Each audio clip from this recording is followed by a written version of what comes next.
Good morning. This is Crap Grandma Says, and today is Sunday, September 14th, 2025.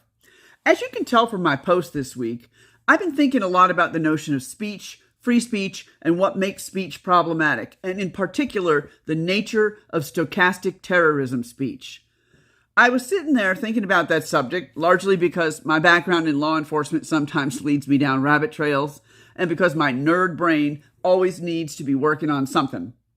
Today's rabbit trail was to ask the question of would Charles Manson, an unquestionable king of stochastic terrorism speech, be convicted today under the way the left and the right define free speech?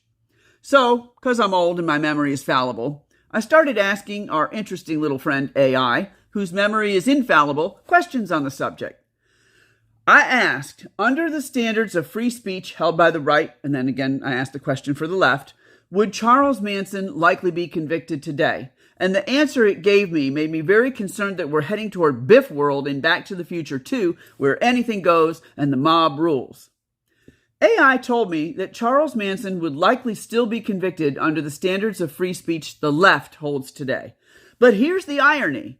Under the current free speech standards many on the right like to invoke, Charles Manson probably wouldn't be convicted today.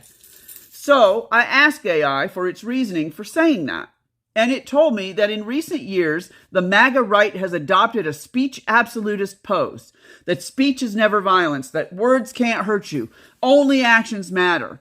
And it said, the refrain of the right today is always, you can't hold the speaker accountable for what unhinged followers do. And that the right insists that statements like fight like hell, or that push replacement theory, that pesky little thing that said by people on the right that immigrants are replacing folks born here, or that some deaths are an acceptable price for the Second Amendment, are just opinions or political rhetoric. And then it applied it to what Manson did for comparison. Manson never personally killed anyone.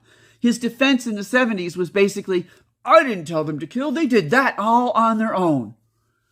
And AI said that under the right's current standard, their defense of Manson would sound exactly like their defense of Trump after January 6th. He just told them to march peacefully and patriotically, and a few bad apples took it too far.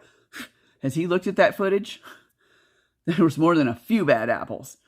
And it AI finished up with saying that if Manson happened to go to prison in spite of the standards of the right on free speech, that they would brand him a political martyr, just like they have so many others who have made that same kind of stochastic terroristic speech.